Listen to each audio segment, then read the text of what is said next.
सभी को praise Lord जय मसीह की। आज का टाइटल सबसे अलग और बहुत प्रकाशन में है।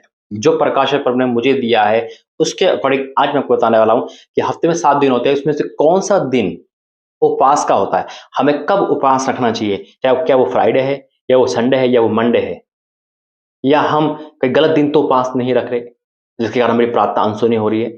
आज बहुत गहरा प्रकाशन दिया प्रभु ने मुझे, बिल्कुल। और ये हर एक मसीह को जानना जरूरी है क्योंकि हम सब उपवास रखते हैं, लेकिन हम रखते कब है, कौन से दिन रखना चाहिए और कौन से दिन नहीं, ये आज हम जानेंगे पवित्र बाइबल से। आइए प्रार्थना करेंगे। धन्यवाद इस अनुग्रहकारी से परमेश्वर, मैं आपको धन्यवाद करता हूँ इस प्रकाशन के लिए, इस रहस्य में खुलासे के लिए मैं आपका बहुत बहुत धन्यवाद करता हूँ। पिता, ये सवाल सबके मन में था लेकिन आज आप जवाब दे रहे हो, ताकि पिता हर एक सवाल का जवाब आपके पास है।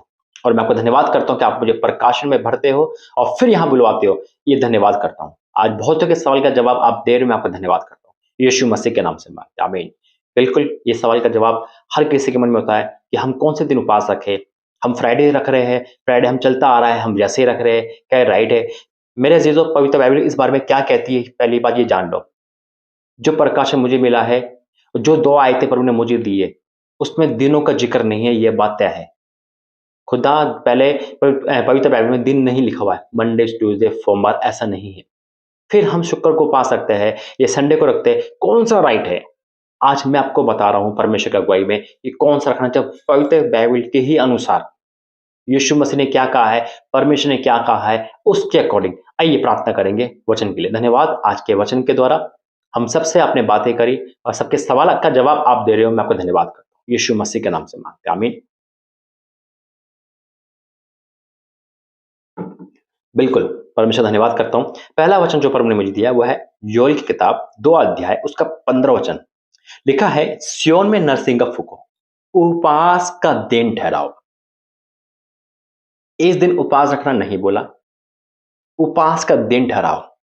कोई भी दिन ठहरा सकते हैं हम, जब परमेश्वर अगुवाई करे। जैसे कि प्रभु ने मुझे कहा इस तारीख से उपवास रखे। देखो, पहले मैं बताता हूँ, जब मैं पहले उपवास रखता था तो ठीक है, जैसा बोला वैसे रख दिया, मुझे पता नहीं था उपवास का मतलब क्या है। लेकिन जैसे प्रभु मुझे बता रहा है वैसे गहराई बताता है।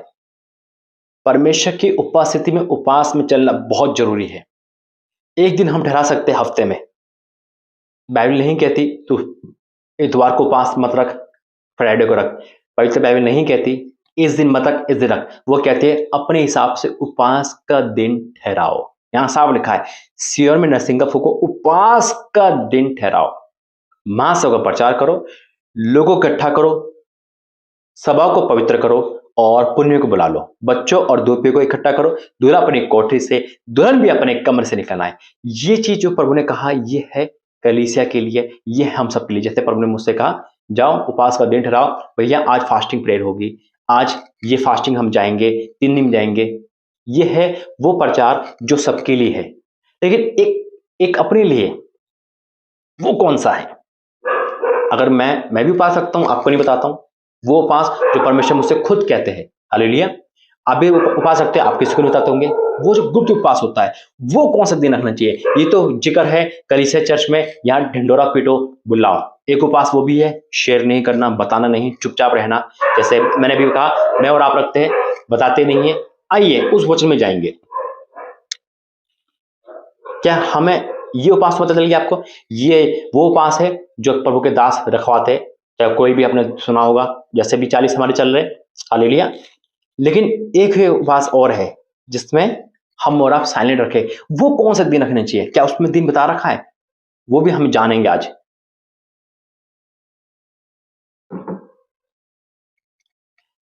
मत्ती की किताब 6 अध्याय उसका 16 वचन। मत्ती 6 का 16।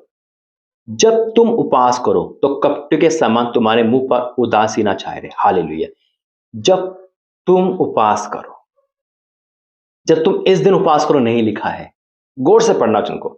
जब तुम उपवास करो, कोई भी दिन रख रहे हो, कोई भी दिन प्रभु ने अगुवाई डाली, आज मैं उपवास रख लेता हूं, आज संडे उपवास रख लेता हूं।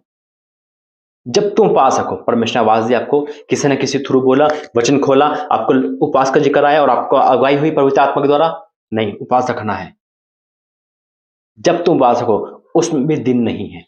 सातों दिन में हम 7 दिन उपवास रख सकते हैं, सातों दिन में हम दिन चुन सकते हैं अपने लिए भी। हाँ, हम इसमें ये कह सकते हैं कि परमेश्वर मैं चाहता हूँ कि हर हर फ्राइडे को उपवास रखूँ, मैं चाहती हूँ हर बुधवार को उपवास रखूँ, मैं चाहता हूँ हर संडे को उपवास रखूँ, राइट है? हम अपने हिसाब से दिन चुन सकते हैं परमेश्वर से प्रार्थना करके। इसमें मना नहीं है, क्योंकि लिखा है जब तुम उपवास करो, उसके बाद ये हो जाएगा हाँ मुझे तो फ्राइडे फ्राइडे उपवास करना है, मुझे थर्सडे थर्सडे उपवास करना है, या मुझे सोमवार सोमवार उपवास करना है परमेश्वर की उपस्थिति में। तो इसमें मुझे क्या करना है, ये गुप्त उपवास है। तो क्या लिखा है, जब तुम उपवास करो तो कपटियों के समान तुम्हारे मुंह पे उदासी ना छाए रहे, क्योंकि वह अपना मुंह बनाए रखते हैं ताकि लोग उन्हें उपवास से जाने। मैं तुमसे सच कहता हूं, वह अपना प्रतिफल पा चुके। जब तू उपवास करे तो अपने सिर पर तेल मल और मुंह धो। हालेलुया। जब तू उपवास करे, एक बात और कहना चाहता हूं, जब हम नए नए उपवास में जाते हैं तो शैतान हमें बहुत परेशान करता है, याद रखना करेगा ही वो। कई बार ऐसा होता है, मुझसे बोलते हैं भाई हम फ्राइडे को पा सकते हैं, अब वो टूट गया, किसी ना किसी वजह से टूट गया, मान लो कोई भी वजह हो, अब अगले फ्राइडे को रखेंगे पूरा। ऐसे क्यों करते हो? फ्राइडे का उपवास आपने तोड़ दिया, अगले हफ्ते क्यों वेट कर रहे हो? शनिवार को रख लो। अगर आप शनिवार का उपवास टूट गया, संडे को एक दिन के बाद उपवास रखो, ना कि आप एक हफ्ते का वेट करो। समझ रहे हो? कभी भी ऐसा हो कि आप एक हफ्ते का वेट ना करें आपको। अगर आज आपने मान लो उपवास रखा है, वो किसी भी कारण टूट गया है, शैतान ने नहीं चाहा, उसको हराने के लिए एक हफ्ता नहीं वेट करो, दूसरे दिन तुरंत उपवास रख दो। हालेलुया। आपकी एनर्जी बनी रहेगी, शैतान को मौका मिलेगा। जब जब वो उपवास तोड़ा है, वेट मत कराओ, तुरंत दूसरे दिन उपवास में चले जाओ ताकि वो जीत ना पाए। तो ये है मेरे अजीजों, उपवास का प्रैक्टिकली कोई ऐसा दिन नहीं दिया गया बाइबल में। ये परमेश्वर मुझे प्रकाशन दिया, औरों का प्रकाशन कुछ और हो सकता है, लेकिन ये प्रभु ने मुझे दिया है, और इसी जो प्रकाशन मुझे मिलता है मैं उसी हिसाब से चलता हूँ। हालेलुया। मैं देख के नहीं चलता चलो वो क्या कर रहे हैं वो क्या कर रहे हैं, क्योंकि परमेश्वर का हर एक प्रकाशन अलग अलग है। हालेलुया।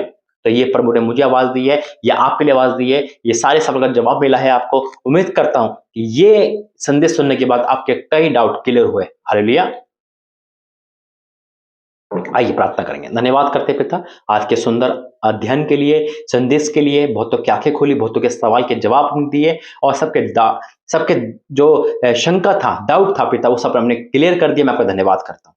और पिता परमेश्वर, वाकई में आप सवाल के जवाब देने वाले परमेश्वर है, मन की बातों को पढ़ने वाले परमेश्वर है, और उनको पूरा करने वाले परमेश्वर है। मैं आपका धन्यवाद करता हूँ, और उपवास में अगर जो भी गलती खत्म होती है हमें क्षमा करना, और जब हम पा सके तो पिता तेरी अनुग्रह में हम बने रहे। यीशु मसीह के नाम से मांगते हैं, आमीन।